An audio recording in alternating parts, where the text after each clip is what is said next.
Well, hello, everybody. This is Reverend Karen coming at you. And you might notice a new window if you're watching this on YouTube rather than listening to it in audio version. I've got this new thing, this new app that I've incorporated into my podcast, and it's called Fathom, and it's an artificial intelligence note-taking thing. And this is the first time I'm using it for the podcast. I've tested it on other Zoom meetings, and I fell in love. The geek in me is very happy with this. So that's what that other window is if you're watching this on Zoom. And so I want to welcome you to the podcast today. We're going to talk about the 4 stages of spiritual growth or the 4 stages of consciousness. And yes, in this episode, I'm going to describe and talk about these 4 stages of consciousness as originally developed by Michael Bernard Beckwith, who is the founder and CEO of Agape Spiritual Center in Los Angeles. You may have heard of him. He's pretty well known. These stages of consciousness can be invaluable in discerning where you are at in your spiritual life and where you want to be. But first, I want to do the introduction. So, welcome to Fearlessly Feral Living, broadcasting to you from the back 40 of northwestern Nevada, where I'm a half an hour away from the nearest grocery store and the nearest gas station. And our mission here at Fearlessly Feral is to provide a strong and unshakable inner foundation that works for successful long-term living. Our purpose is to activate inner self-awareness, and our vision is a world in which everyone lives wild and free.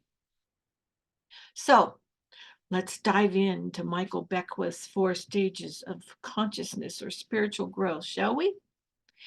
I don't remember when I first heard about these. It's been so long, I just don't remember. But I remember the impact it had on me learning about these 4 stages.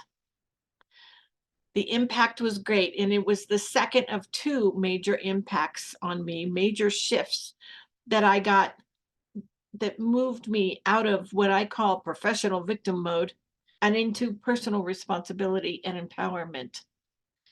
Now, the first shift happened before I found out about these 4 stages of spiritual growth. And I'll just tell you a little bit about that because I know you're curious. It was around 1996 or so, and I was recovering from a divorce that literally brought me to my knees with feelings of betrayal and lost faith. And I was searching for a deeper connection to and an understanding of God as one of the ways for me to recover from that loss. Notice, by the way, that I was not searching for a new Mr. Right or any other outer solution. See, when we have a loss, we don't go and replace the loss without processing the loss first.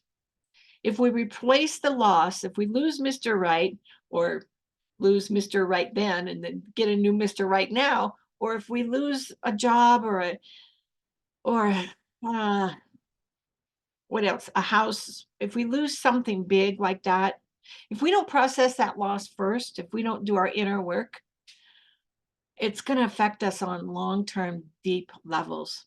So I was processing the loss, and I knew that in order to do so, that inner intuition was telling me I needed to go within and find a deeper connection and a better understanding of God than the one that I already had. So that's what I was doing. So I was searching and I was reading books and I was starting to attend a center for spiritual living. And I don't remember how this book came into my life. I honestly don't. I don't know if someone gave it to me or if I found it or if it was recommended to me at the center. I'm not quite sure. What I do think of it is that this book found me. And this book was Neale Donald Walsh's Conversations with God, Book 1. And in that book, I learned about a concept of God that had always resonated with me, but I was not confident enough, not secure enough to be able to voice how I felt about God and its role in my life. because honestly, when when we talk about religious and spiritual matters, the majority of people automatically go to some outside God out there, usually a he, a guy in the sky. That never ever worked for me. Now, I didn't know what worked for me, but I knew that didn't work for me. And so Neil Donald Walsh wrote about that. He wrote about a concept of God that wasn't something out there separate from me, but untouchable, but touchable and knowable. And I think I was probably ready to have a shift, honestly. I really do.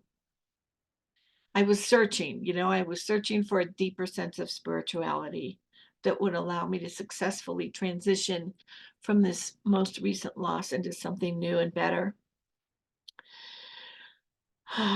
He said in this book that God wanted for me what I wanted for me.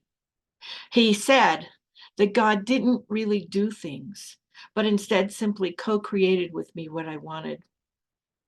This, by the way, was the concept that cemented for me that God was principle, nothing. God is a principle. It's not a guy in the sky. It's a principle. And that works for me. God as principle. And that concept that Neil Donald Walsh was presenting to me in words that I had never heard before forced me to look at my thoughts and my feelings and my beliefs and change many of them, because I was definitely in a victim consciousness, which, by the way, is stage one of the four levels of spiritual growth. Now, I lived in stage one for 32 years, guys. I didn't know any better until I got sober, at which point I began to move out of stage one, but that movement out of stage one wasn't complete until later. And it was when I read that book, Conversations with God, that I had a major shift in that victim consciousness. I was reading the book. I was sitting on my couch in my living room and I was reading it and I was searching and I was, trying to figure out who I was and what I was about and what all this divorce stuff meant. And I read that part in the book that said God was principle and God wanted for me what I wanted for me, and God didn't do things. And it was a life-shattering moment.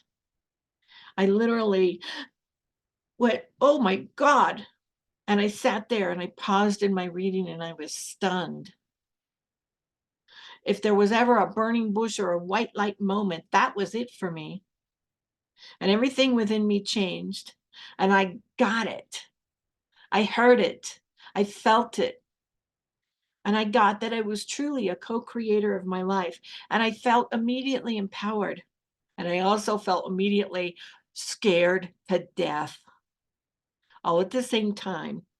I felt empowered because, yeah, when you've realized you've perpetuated a life of victimhood almost your entire life, and then you realize that you can take responsibility for yourself and no longer be a victim, that's the ultimate empowerment. But the fear came because at the same time it meant I was going to have to learn new ways of showing up in life. I was going to have to learn new ways of doing things and new ways of being. And that's always scary to contemplate that kind of stuff. It meant that I was going to have to put my story away. I was going to have to let it rest. I couldn't live in my story anymore. I had to move on from that. I had to simply let it be, practice some gratitude for it, and begin developing a new life story. And again, that's a pretty daunting task to contemplate. But I had already started the process. I had already done some of that work when I moved from a life of drinking alcoholically to a life of sobriety. And I changed some fundamental ways of being inside of myself to do that. And I knew if I had done it once, I could do it again. So there you have it. And if I've done it, you can do it too. So we move through stages of consciousness by changing our inner stuff, by changing some of our beliefs and our thoughts and our values. We make those changes inside first because everything happens within first. Sometimes those changes are big and sudden, And sometimes there are smaller ones that happen in increments. So I want to go ahead and decide and describe the four stages of consciousness. But before I do that, I want to describe what consciousness is, because it's one of those things that's kind of hard to describe. It's kind of like describing God, it's difficult to do. Guys, I graduated with a master's degree in consciousness studies. And I got to tell you, when I first graduated with that degree and I had that piece of paper in my hands and I would look at it and I'd say, what is consciousness? And people would ask me, what'd you graduate in? What'd you get your degree in? And I said, oh, I have a master's degree in consciousness studies. And I was all proud of itself. And they'd look at me with a quizzical look and that kind of tilt their heads like a dog and go, well, what's that? And for the longest time, I couldn't really answer that. And I would laugh at myself. But then I took a good look at what we studied in that program. Here's what we studied. We studied spirituality. We studied some religion. We studied science, specifically quantum physics. We studied psychology and we studied philosophy. So consciousness is all of that. It's the entirety of who and what we are. It's our physical, mental, emotional, and spiritual beingness. Consciousness is how we show up in the world. And here's an example of that. You know how sometimes you might encounter someone and you instantly feel at an intuitive gut level some things about those people, whether you know them or not? I know I have. I've encountered people that I've never seen or met before, and the hair on the back of my neck stands on end. That's information, and I follow that. I've met other people that I've never met before, and I instantly felt a kinship with them, a friendship with them, a knowingness that this is someone I want to have in my life. And I pay attention to that too, and I follow that. I don't need to ask why. That's that consciousness. Where our consciousness is picking up on their consciousness. And that kind of thing can only be accessed intuitively, but we can develop that intuition. And if you look up the definition of consciousness, you will get awareness of internal and external existence. Consciousness stems from our beliefs and our values and our thoughts and our emotions and our words and our actions. And our consciousness is what forms our opinions about life and the world. Here's an example. I already told you, when I was drinking, I had a victim consciousness. That was straight across the board. I never moved into any of the other stages of consciousness. I was suspicious of everyone and felt like I had to protect myself from everyone. My walls were up and I had only two feelings, rage and anger. And in sobriety, a whole new range of feelings opened up to me. And as I let my walls down in sobriety, I felt like I was living with no skin for a little while. That's a change in consciousness, guys. And then after I passed sobriety for a while and life started getting pretty decent, then and people started calling me Pollyanna because everything was good. It was all good all the time. Today, I'm a little more in balance with all that. I was so grateful back then to be alive. I was so grateful to finally have a fellowship of people who were like my family that showed up for me on all the important stuff. They helped me move. They were there at Christmas. They were there at Thanksgiving. They were there for all the important dates. That was my new family. And I had never had that before in my life. So I was really grateful to be living life differently. And yeah, that's a consciousness. That's a way of being. Okay, so how do we move from stage one? And what are the other stages? Well, first of all, how we move, it takes work. You know how every podcast, if you listen to my podcast regularly, I'm always advocating spiritual practices. Do your spiritual practices.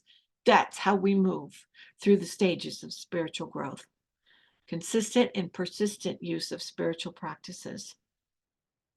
So here's the four stages of consciousness or stages of spiritual growth or development. Stage one, as I've already mentioned, is the victim stage. Life happens to me. Stage two, life happens by me. Stage three, life happens through me. And stage 4, life happens as me. So let me describe a little bit of each of those. So again, in stage 1, we're victims. Things are always happening to us. We might be asking, why is God always doing this to me? I used to date a guy that asked that all the time. Oh my God, needless to say, he didn't last very long. Why is God doing this to me? He would whine, and I'm like, oh dear. Okay. Anyway, in stage 1 consciousness, we might be feeling separate or isolated or lonely, like no one understands us and no one gets us. We might also be very cynical and fond of such things as Murphy's Law, which says that if anything can possibly go wrong, it will. And things do go wrong when we live in stage 1. You ever know somebody that it seems like there's something always going wrong? Their car's always breaking down, or they're always getting a flat tire, or there's always something happening in their life. They're living in stage 1, guys. If something happens to us one time, it's possible we're not living in stage 1. But if there's a pattern of it repeatedly over and over and over again, it's in that pattern that we need to look at that. We need to ask ourselves, what's my consciousness doing? What's going on here? In stage 1, we're not in control of anything in our lives. We might not be even believe that we're supposed to control anything in our lives. Life is just something that happens to us, and our job is to just get through it as best as we can. Now, because I've experienced it, I can tell you that stage 1 is a really sucky stage. But the good thing about stage 1 is that we can move out of it. So in stage 2, we begin to take control of our lives. Stage 2 is really kind of fun. When I teach beginning classes in Science of Mind, the foundational classes that teach the elementary spiritual practices and the basic concepts that we teach, and people come around and they start manifesting parking spaces and extra money, it is so much fun to watch that. This is stage 2. This is stage 2. Stage 2 has a masculine element to it where we're beginning to take control of our lives. In stage 2, we get to move from being a victim to empowerment and personal responsibility. You know, when I got sober, I was living in stage 1. And as I began the process of learning how to live life sober and going through those 12-step things that they talk about all the time, I began with total and complete powerlessness. Nothing in my life was working. But with that process of the 12 steps, I got to move through. And most people don't realize this, but in those steps, there's an inherent promise in the 10th step. And the promise is this: in step 10, we get our power back. That means after the process of incorporating the first 9 steps in our lives, we get our power back. Are there other ways to move from stage 1 to stage 2? You betcha. Spiritual practices, affirmative prayer, or what we call treatment around here, connection with spirit 24/7, learning about the principle of oneness. And again, when we start learning these things in the beginning, then the things start to happen. We start manifesting things like parking spaces, and it's just so much fun. So that's stage 2, where life is happening through me. I'm sorry, life is happening by me. In stage 3, life is happening through us. See the difference there? We're going from by us to through us. It's a beautiful transition there. In this stage, this is where we begin to know and feel that we are so connected with spirit that we become a channel for its work in the world. We become a channel. This is where spirit is working through us. This stage, unlike stage 2, which is kind of masculine, this stage is more feminine because we become a vessel. We're open and we can be filled up with the love of the universe. We begin to have faith and to really believe that life is for us and always conspiring for our best and highest good. This stage moves beyond the fun, happy parts of stage 2 and goes into joy, which I think is a little deeper than happiness. This is the stage where we are teachable, where we begin to experience the beauty of being spiritually vulnerable.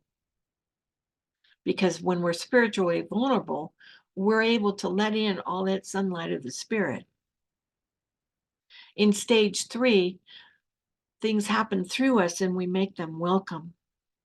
And we're open to whatever happens because we know it's all good all the time. So that's stage 3. And then stage 4, there is no separation between us and life, no separation between us and God, no separation between us and spirit. There's actually no separation between us and anything or anyone.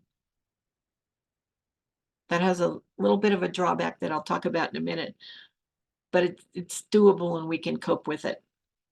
This is the stage where we get to say, I am. I am.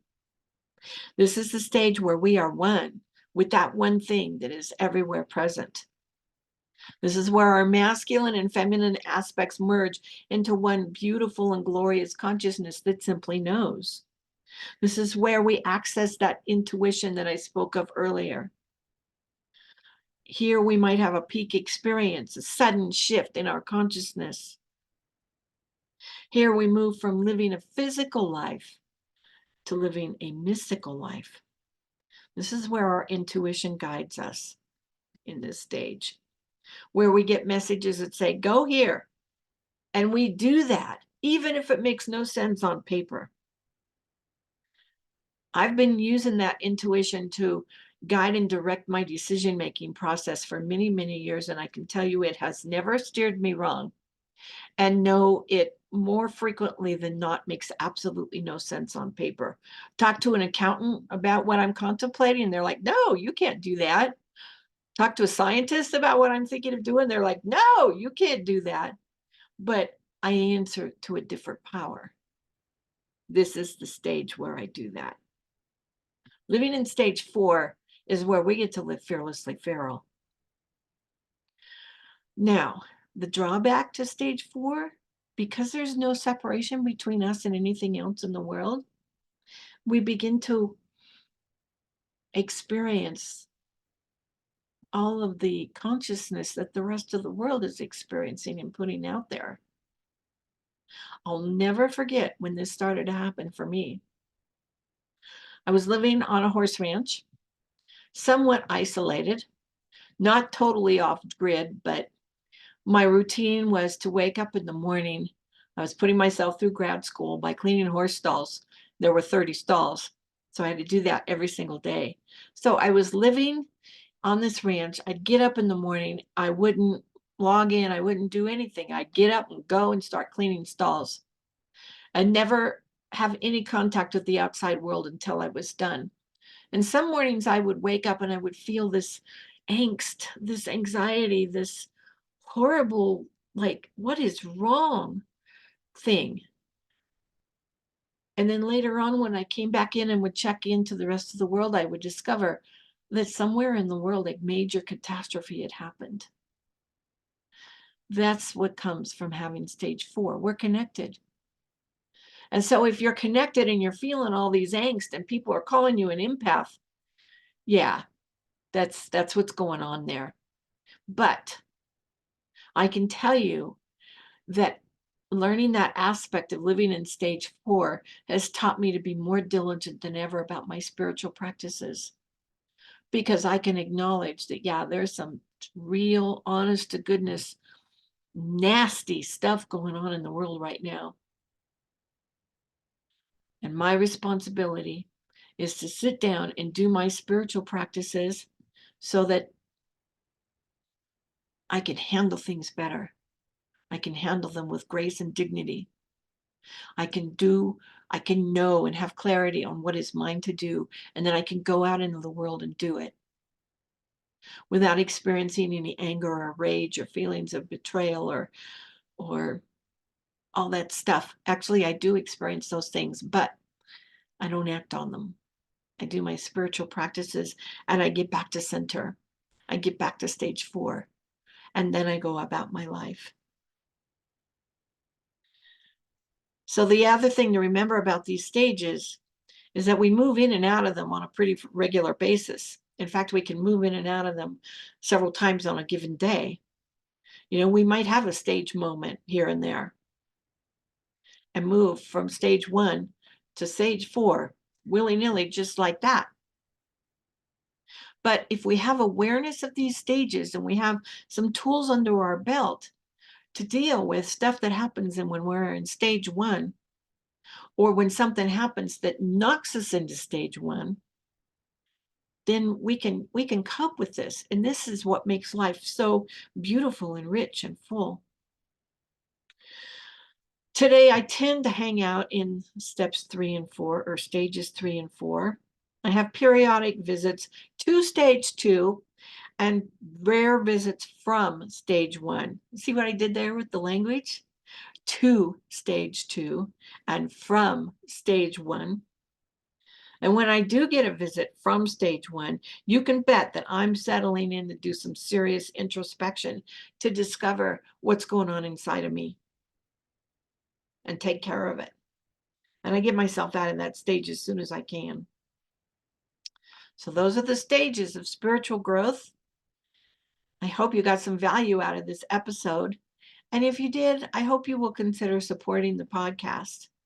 And I do thank you for listening and for your support, knowing that any support you provide comes back to you multiplied. And I am knowing Fearlessly Feral Living for me and for you. Fearlessly Feral Living is a focused ministry of Centers for Spiritual Living. And you can support us in a number of different ways. You can support the podcast on Buzzsprout or through PayPal. And you can find all this information on our website at fearlesslyferal.org. Thank you so much for listening. I appreciate it.